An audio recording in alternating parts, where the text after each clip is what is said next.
Ben, disons pour commencer que je suis arrivé très progressivement à concevoir que j'étais un intellectuel. C'est venu en 20 ans peut-être. Hein. Au début, j'étais un prof en socio avec une pente assez forte pour les formes de compréhension les plus générales qui viennent de la philosophie, de l'histoire, de choses comme ça.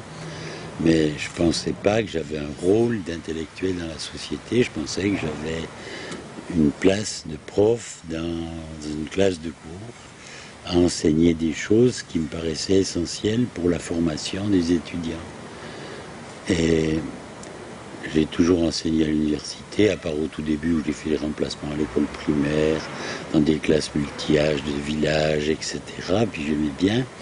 Mais je suis arrivé peut-être un peu par hasard à l'université, c'était pas une stratégie, mais ça correspondait exactement avec ma pente personnelle de réfléchir aux choses que j'enseignais et puis de transmettre quelque chose qui pouvait faire sens.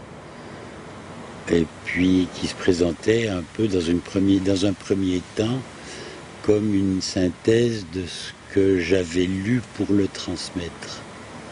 J'avais d'abord lu pour le comprendre moi-même, mais dans la mesure où je comprenais quelque chose, puis je devais enseigner à des étudiants, ma tâche c'était de transmettre une synthèse de ce que j'avais lu, toujours avec le souci de savoir si c'était juste ou pas, si c'était vrai ou pas. C'est difficile la question de la vérité, hein, on la règle jamais. Mais enfin de transmettre quelque chose qui tenait la route, non seulement dans ma tête, mais dans la formation des étudiants, puis peut-être au mieux après dans leur vie. Donc je ne me pensais pas un intellectuel, parce que j'avais des images d'intellectuels dans la tête. J'ai travaillé chez Touraine pendant 4 ans. Je voyais que Touraine, c'est un intellectuel. D'une part, par la capacité qu'il avait d'exprimer quelque chose qui se tenait, que par l'audience qu'il avait à l'extérieur. Et donc, j'ai aussi toujours vu la fonction, le rôle, le statut d'intellectuel en fonction d'une audience sur la place publique. Mais moi, je ne suis jamais entré sur la place publique avant, disons, maintenant, il y a 4-5 ans. Ce qui fait que je n'ai pas pu m'identifier à un intellectuel, mais je m'identifiais à un sociologue et puis peut-être aussi à un philosophe. Mais mon espace, c'était mes cours, les étudiants, et puis l'institution dans laquelle j'étais et dont je portais une certaine responsabilité avec mes collègues. Et on était donc pris dans des débats sur les programmes, sur les engagements, sur la mesure de notre travail, puisqu'on était d'une certaine manière en autogestion, vous voyez. Mais l'idée d'être un intellectuel, c'est venu progressivement. J'ai fait une théorie, toujours dans la perspective de l'enseignement, qui était un élargissement de la perspective, de l'exigence de comprendre moi-même. Et c'est petit à petit que ce que j'ai élaboré, je me suis rendu compte que ça avait une portée qui dépassait le cercle des gens à qui j'enseignais. Et là, je n'ai pas pu éviter de me dire, potentiellement, j'ai un statut ou une fonction d'intellectuel. Puis à partir de ce moment-là, je me suis aussi posé la question de savoir comment il fallait la justifier. Alors voilà, disons, personnellement, ça a mis longtemps que je me sente un intellectuel. Maintenant, alors, comment je conçois, pas ma position de l'intellectuel, mais la fonction des intellectuels. Alors ça, pour moi, c'est une question qui est complexe, dans le sens que j'ai toujours eu conscience que le concept même d'intellectuel est un concept moderne. Il n'y avait pas d'intellectuel dans les sociétés traditionnelles, et que pour moi la sociologie est rattachée très directement à l'histoire, c'est-à-dire elle doit penser l'histoire, la signification de l'histoire, la signification du changement. Et puis elle ne doit pas simplement décrire le changement tel qu'il advient, mais se prononcer sur la signification, la valeur du changement. Puis forcément que cette valeur, elle tient compte, on peut la définir qu'à partir de certaines prises de position sur les valeurs. Et donc, pour moi, la position d'intellectuel se rattachait dans les sociétés modernes au fait que les sociétés modernes se caractérisent par le fait qu'elles ont pris sur elles, on ne peut pas dire quand, ça commence en Grèce antique, ça s'estompe pendant le Moyen-Âge, pas au début du Moyen-Âge, mais disons entre le 5e et le 12e siècle, le 11e siècle,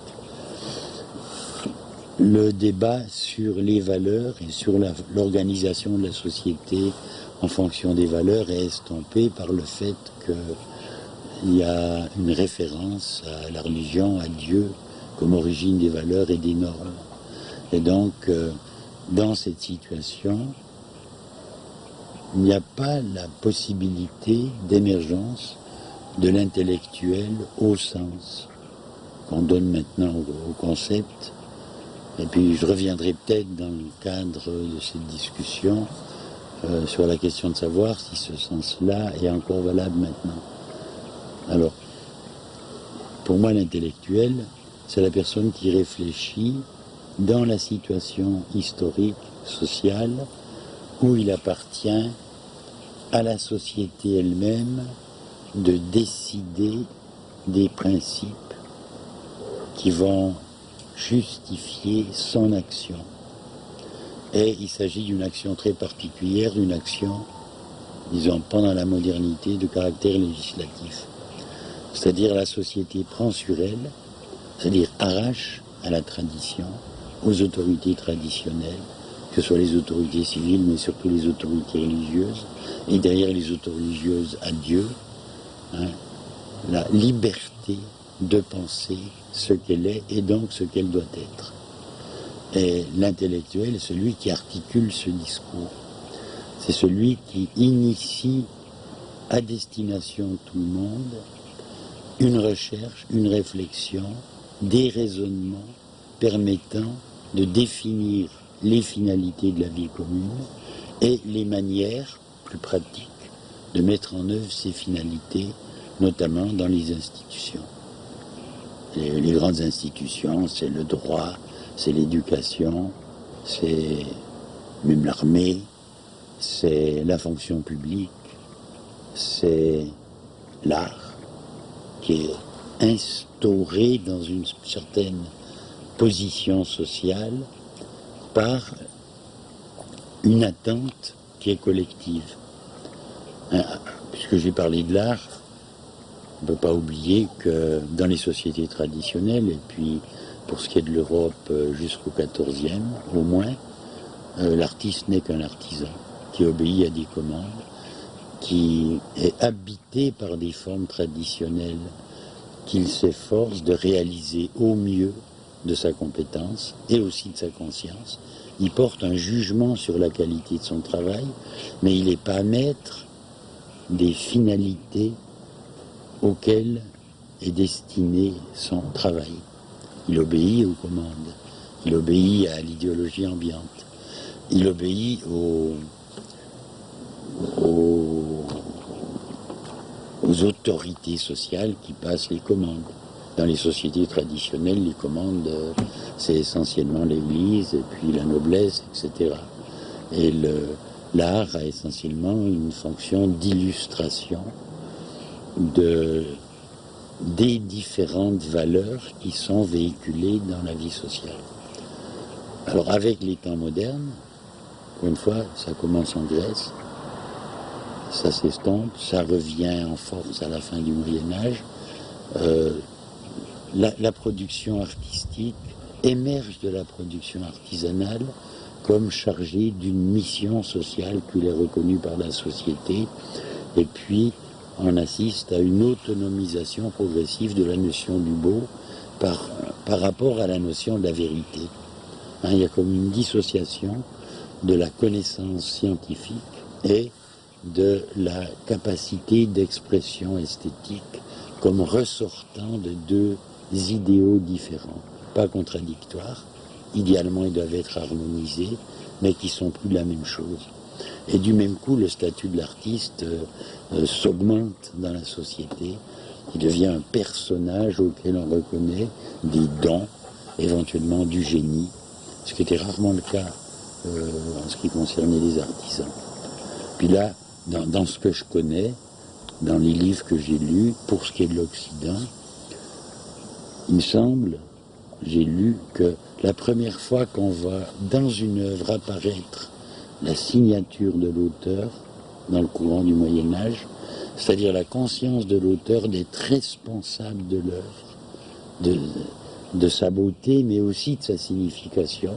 Il y a toute une signification iconographique, etc., qui d'habitude était fixée par la tradition.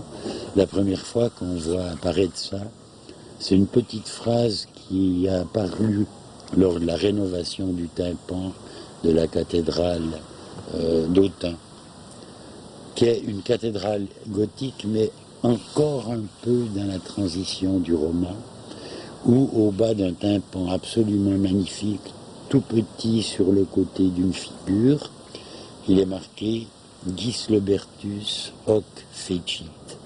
C'est-à-dire ça, c'est Gislebertus qui l'a fait. C'est la première fois dans l'histoire occidentale. Ça rappelle évidemment des choses qui étaient tout à fait communes dans l'Antiquité. On connaissait Phidias, on connaissait les grands auteurs de textes littéraires, on connaissait les grands politiques, on connaissait des écrivains, mais cette conscience dans les arts de représentation que l'artiste est l'auteur personnellement de ce qu'il fait et donc il en est aussi le responsable, c'est quelque chose qui apparaît dans ce qu'on peut dire la naissance des temps modernes. Et puis il en est de même pour ce qui est de la science juridique. La science juridique, c'était des coutumes, des traditions, avec des spécialistes d'interprétation des coutumes, des traditions, des juristes. Mais dès le XIIIe, on voit un mouvement apparaître qui s'appelle la récupération du droit romain. Ça commence d'abord en Italie, mais ensuite ça se diffuse dans l'ensemble de l'Europe, où il y a une réflexion théorique sur le droit qui se développe par référence aux grandes œuvres juridiques de l'Antiquité, et notamment à cette synthèse du droit romain tardive, qui est le droit de Justinien. Et là, on voit apparaître donc une activité, disons, intellectuelle, entre guillemets, autonome, dont l'auteur se présente comme le responsable. Et à travers ça, du même coup, il s'adresse virtuellement à tout le monde. Il ne s'adresse pas à celui qui a passé la commande, en tant qu'artisan qui répond aux besoins du maître ou du commanditaire, mais en tant qu'une personne qui assume la recherche de ce qu'il tente à exprimer. C'est-à-dire aussi que, aussi bien dans le domaine intellectuel que dans le domaine juridique, que dans le domaine esthétique, l'idée se forme progressivement. Ça va prendre plusieurs siècles pour s'imposer de l'autonomie de la personne et de sa responsabilité dans l'ordre de la pensée. Et c'est une autonomie qui s'érige face à un public qui est virtuellement tout le monde. Alors, je dis virtuellement tout le monde, c'est toujours un idéal. C'est, comme on dit en sociologie ou en philosophie, une vérité contrafactuelle, c'est-à-dire qui contredit l'état de fait. Il n'y a jamais que quelques connaisseurs, il n'y a jamais que quelques responsables qui vont décider de l'exécution de l'œuvre ou de sa non-exécution, etc. Mais il se crée l'idée, l'attitude qu'on parle, moi je dirais virtuellement à l'humanité, ou en tout cas au peuple d'une commune du Moyen-Âge, au peuple d'un État-nation